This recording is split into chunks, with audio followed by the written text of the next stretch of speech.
Hello everyone, my name is Anna Nemzer and this is my program Total Recall, which is made possible by TV Rain and the Russian Independent Media Archive. Today I would like to start with these two quotes. The killing in and of itself brings more harm to both the Russian government and the local government in Chechnya, which she was investigating lately, than her publications.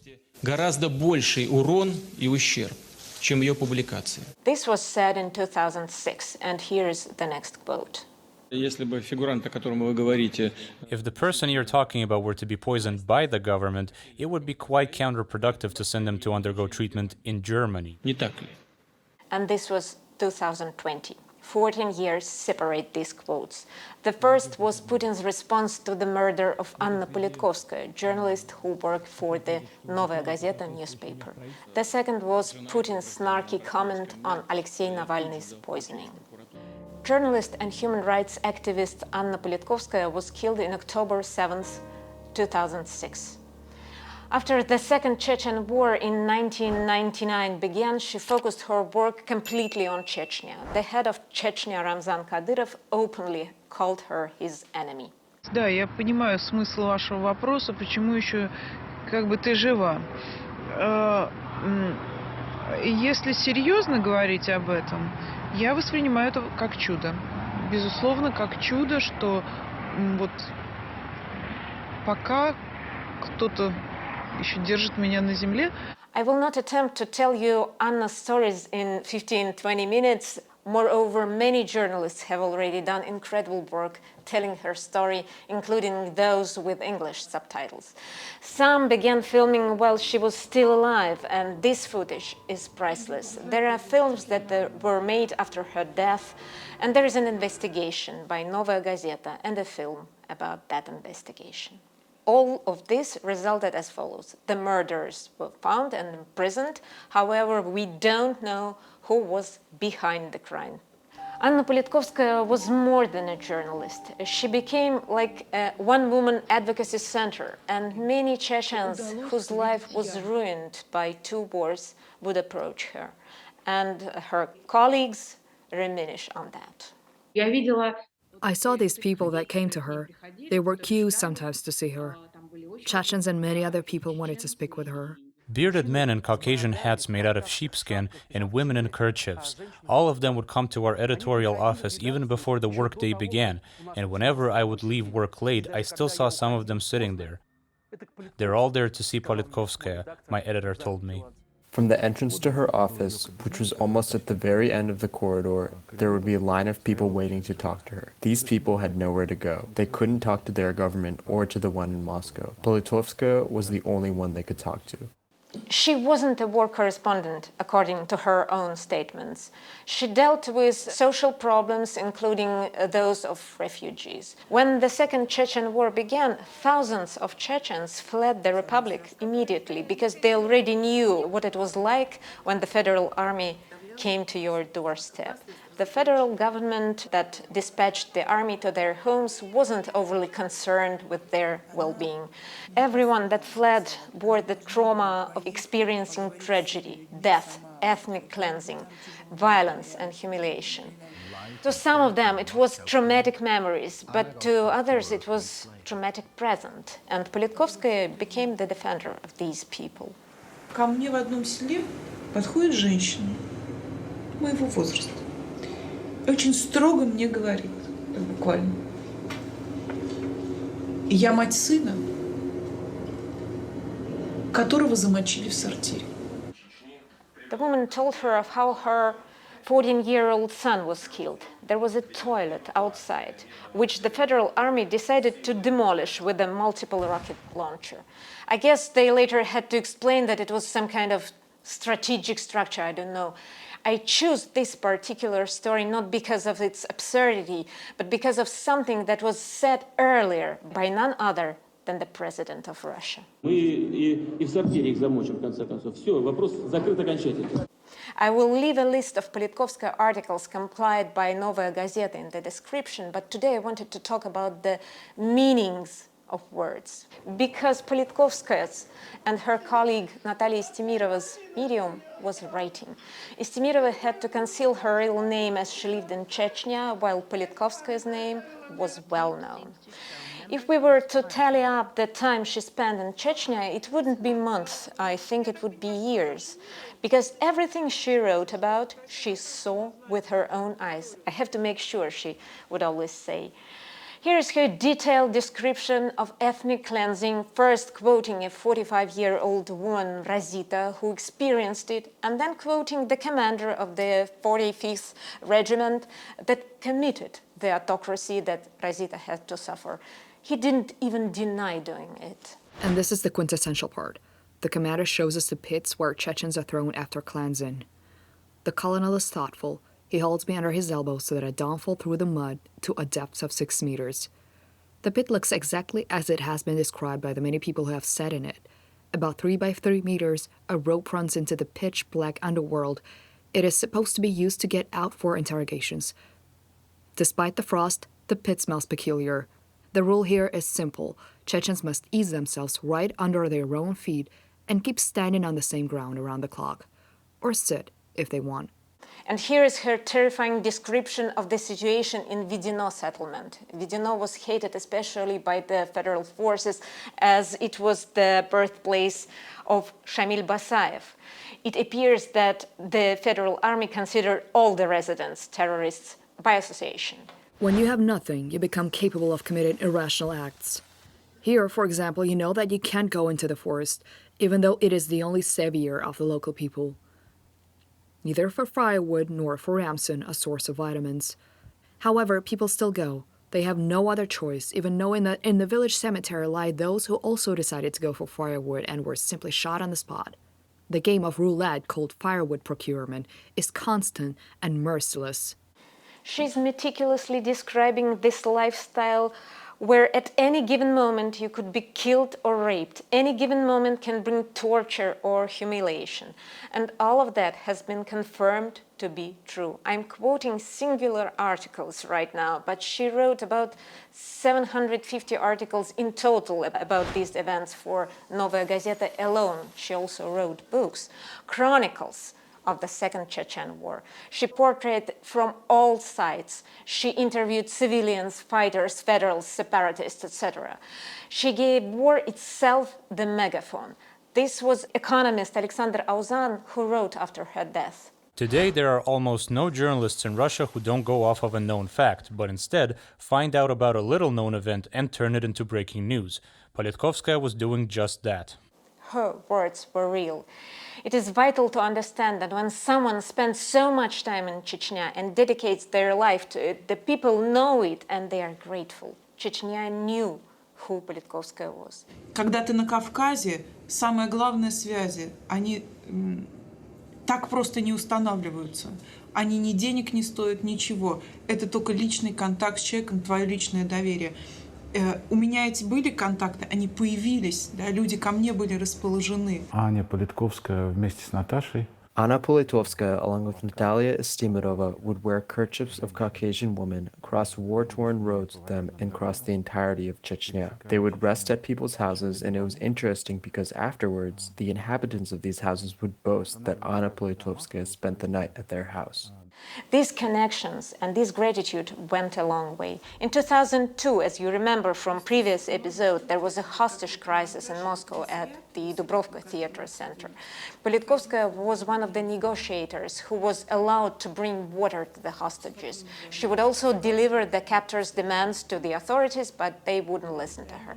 However, after the Nordost tragedy, Politkovskaya and her colleagues at Novaya Gazeta conducted an investigation which proved that one of the organizers of this terror attack was the employee of Russian secret services. У меня, конечно, в силу того, что я давно работаю на Второй Чеченской войне, во всех слоях чеченского общества есть также люди, с которыми могу советоваться. И готовы поделиться информацией. Безусловно. Can you hear the background voice? It's none other than Vladimir Solovyov, once a respected journalist and now Kremlin's top propagandist. By the way, the investigation was published. Her words had real power. More power than most words spoken by politicians at the time. that led to death threats and attempts on her life. And she was poisoned when she flew to Beslan, a town which suffered a hostage crisis at the local school number 1. Politkovskaya barely made it out alive. Journalists that would interview her all opened with the same basic question: was she afraid for her life? And she responded that she was a normal person, that of course she was afraid, but she looked like she wasn't afraid of anything, neither the terrorists, nor Kadyrov, nor the generals or of the Federal Army. Here is an exemplary conversation aired on NTV when she argued with General Vladimir Shamanov, who was also the governor of the Ulyanovsk region at the time. Анна Politkovskaya, да, это на совести ее, значит, те слова, которые были мне приписаны, значит, в «Новой газете». Поэтому Politkovskaya там все, значит, выдернула из текста, интерпретировала, и потом начала гулять это по всей нашей прессе. Дайте ей слово, пусть она скажет. Пожалуйста. Мое слово будет очень короткое. Владимир Анатольевич, я никогда не думала, что вы можете так просто неприлично лгать. Что вы говорите? Да, я просто никогда не могла предполагать этого. Извините, ради бога, вы же русский генерал, как вы сейчас сказали. Безусловно. Значит, могу сказать, что эта кассета сохранилась. Возможно, знаете, когда вы губернатор, меч. у вас слишком много дел, чтобы помнить такие детали, но я всего лишь журналист и помню прекрасно. Весь... Да. Вы всего лишь журналист, который объективно описывает события у десантников и так далее и тому подобное. Именно так. Да. Еще раз вам должна Вашу объективность мы напомнить. прекрасно знаем. Кто вы? Мы Николай II, Владимир Анатольевич. Люди Хотела бы вам напомнить Люди трагедию Новых Алдов, 5 февраля 2000 Абсолютно года. выдуманная вами история. What was this all about? Her words against his. Very few people in the audience, as well as in the TV audience, had been to Chechnya. I doubt that anyone there witnessed the tragedy of Novye Aldy. It was a mass murder of 60 civilians by the Federal Army. No one witnessed the gruesome abduction and murder of Elza Kungaeva by Colonel of the Federal Army Yuri Budanov. Here is another quote from the same program. Politkovskaya was technically an audience member, and Dmitry Muratov, editor-in-chief of Novaya Gazeta, was Shamanov's opponent. Меня просто удивляют слова главного редактора: при помощи града, танка, значит, навести порядок. Никто таких алгоритмов не ставил и так не делал. Град не употреблялся в Чечне. Град употреблялся в Чеченской Республике абсолютно вне населенных пунктов и только по скоплению бандформирований. А Грозный чем снесли? Пистолетами? Значит, Грозный сносили Грозный при помощи нанесения разведанных авиационных ударов и ударов высокоточным оружием. А что ж там разведывали? Весь город разведали? Значит, там, где проявлялись бандформирования, туда наносились удары. А мирное население? Мирное население не уничтожалось. Не уничтожалось? Да.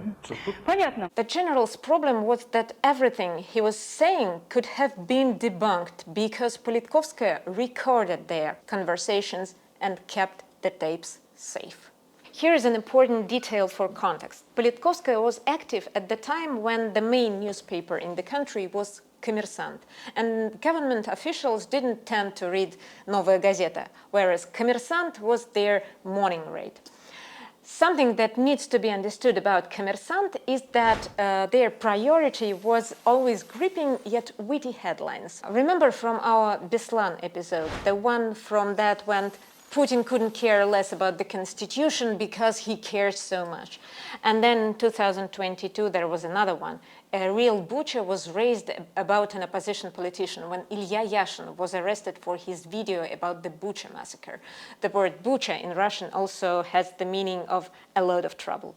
Or another one that went as obvious as 2 + 2 is 22 when journalist Ivan Safronov received a 22-year prison sentence on fabricated charges of treason. This approach basically defends the stance that journalists are nothing but cameras, microphones, and notebooks, people that shouldn't have an opinion on the matters they cover, however, they can be witty. Everything that a journalist might want to say, they hide in the subtext and wink at their readers. This between-the-lines approach to journalism was very convenient for Putin, and Politkovskaya had to work against this backdrop. And her approach was the complete opposite of Kommersant. She wrote directly and earnestly about the crimes that she witnessed. She raised the voices of victims. She always provided concrete proof that couldn't be dismissed. Here is another excerpt from a different program that was not as blood-curdling as the one with Shamanov, but still quite symptomatic. So we arrived at the welfare shelter to inspect the standards of living there, as it was children that were going to be housed there.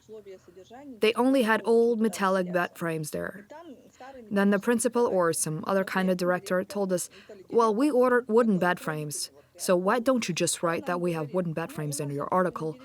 Politkovskaya got her notebook out and wrote, metallic bed frames. He once again pleaded, write that we have wooden bed frames.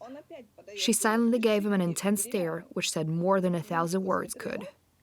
This may seem minor, but it was a matter of principle for her. She could not write that the bed frames were new and wooden when in reality they were old and metallic. Because these words matter. They reflect reality that cannot be ignored. Here is another snippet of the reality. На самом деле Кадыров-младший человек крайне лживый, а как бывает с такого типа людьми, я лично уже ничего не верю. Никогда он в верности клянется, никогда он заигрывает со своими людьми по чеченскому телевидению, обычно это происходит. Он не стесняется там в выражениях и говорит, что мы этих русских задвинем, мы им место покажем. Где этот Кадыров не врет? Я, например, не берусь утверждать. Он умеет лизать ручку большого белого царя и умеет при этом, абсолютно не стесняясь, в один и тот же день говорить про этого белого царя по-чеченски своим людям по телевидению, что мы найдем ему место. She faced this reality head-on. She even interviewed Kadyrov. There's a legendary publication titled The Center Player from Tsentaroy. Tsentaroy is the settlement where Kadyrov family is from. Will you write a refutation that I'm not a bandit? Will you? Kadyrov screams, clearly trying to act intimidating in front of the cameras. The cameras are always on and serve as the press office of the Boxing Federation of the Chechen Republic.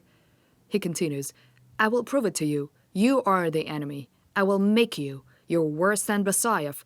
You divided the Chechen people. And the Russian generals did too. If it weren't for all of you, we would have come to terms long ago. Kadyrov was having a breakdown. He feverishly switched between a normal tone of voice, screaming and shrieking. He threatened Politkovskaya that he wasn't going to let her leave. In the end, he did let her go. I cried all the way to Grozny. The bodyguard that the state consul provided simply asked, was it his words or actions? This interview was done in 2004, a few months before the Beslan tragedy. And as I already mentioned, she was poisoned while on her way there and barely survived. She went through a difficult period of rehabilitation. 2 years later, she was shot dead. I don't claim to know who the actual employer of these killers was. I don't know if it was personally Putin or if someone just decided to make him happy in this gruesome manner. Politkovskaya was killed on Putin's birthday. But I want to return to his reaction to this killing. I want to talk about the words. Я думаю, что журналисты должны это знать. Во всяком случае, эксперты это прекрасно понимают. I think journalists and other experts know full well that her influence on Russian society and politics was meager. What about that? I mean, how hard it is to go out and just say that you sympathize with her grieving family, that she was one-of-a-kind journalist, or something like that. It's customary in Russia to sing prayers to the dead, and there is no chance that Putin's speechwriters weren't aware. For God's sake, Kadyrov did a better job. Chechen Prime Minister Ramzan Kadyrov has said that he is shocked by the murder of Novaya Gazeta journalist Anna Politkovskaya, TASS reported. I would like to emphasize that despite the fact that Politkovskaya's publications about Chechnya were not always objective, I sincerely and humanly feel sorry for this journalist, Kadyrov said, adding that what happened is a great tragedy and a source of terrible grief for her relatives, colleagues, and loved ones. But Putin had a different agenda. He wanted her gone so badly that instead of fake empathy, he went straight for the good old who needed her. She was completely inconsequential, so why would we kill her? So if we were to deceit these words, If her influence on Russian society and politics wasn't meager, then what? Then you would have killed her, no problem. In 2023, when asked about journalist Alexandra Boyazitova's 5-year sentence, Putin said, What did she do that would make us want to hunt her? Is she some kind of large figure in the opposition circles? What was it that she did that could make us need to hunt her down? So hunting opposition figures is completely fine then. In 2020, while not calling Navalny by name, Putin said, "We didn't poison him because if we would have, the job would have been done." In other words, yes, we can kill people if we need to. More than that, we never fail. And yet they do. They couldn't kill Navalny back then exactly because they failed. They killed him later. What's interesting is that it is hard to tell whether his words betrayed him or if he is doing that on purpose, to gloat. And maybe it doesn't matter. For instance, in his novel In the First Circle, Alexander Solzhenitsyn describes Stalin's rules for life. Don't believe anything others say, don't attach meaning to anything you say, never say what you are going to do. Perhaps you don't even know what you're going to do yet, but instead say whatever will calm your interlocutor at that moment. I would like to emphasize this excerpt. Don't attach meaning to anything you say. Putin's entire power structure is built on this principle. Say whatever you want, because that way words will lose their meaning. They slowly and carefully infected the Russian people with this type of simulacra, which turns words into nothing but sequences of letters. That's why Putin's government has no issue saying that Ukrainians are our brothers, at the same time they're fascists, war is peace, homosexuals are extremists, we are the Tsarist officers, at the same time we are a Russian army, black is white, and this is a proof that Ukraine is not a country, because why not? This is exactly what Politkovskaya fought tooth and nail all throughout her career. She preserved the true meanings of words. For today's entry to Putin's playbook, I will not go for kill political opponents or kill journalists. I think the most appropriate would be kill meaning of words and kill witnesses and witness accounts. Результаты расследования приводят нас к выводу, что заинтересованность в устранении Politkovской может быть только у лиц, находящихся вне территории Российской Федерации. Оно выгодно прежде всего тем людям и структурам, которые нацелены на дестабилизацию обстановки в стране, изменение конституционного порядка, формирование в России кризиса, возврат к прежней системе управления, когда все решали деньги и олигархи, дискредитацию лидеров российской государственности и стремятся спровоцировать внешнее давление на руководство нашей страны. You just heard then Prosecutor General Chaika report to the investigation into Anna Politkovskaya's murder. He studied his boss' linguistic theory diligently.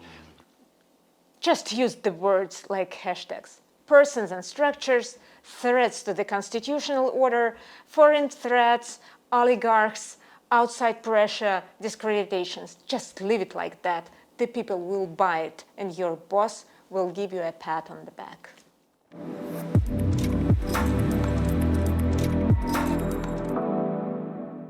Thank you all for watching. This is Total Recall, the program that I created in conjunction with TV Rain and the Russian Independent Media Archive. You will find the links to all that had been quoted in the description, and we'll see each other again soon. Stay on TV Rain.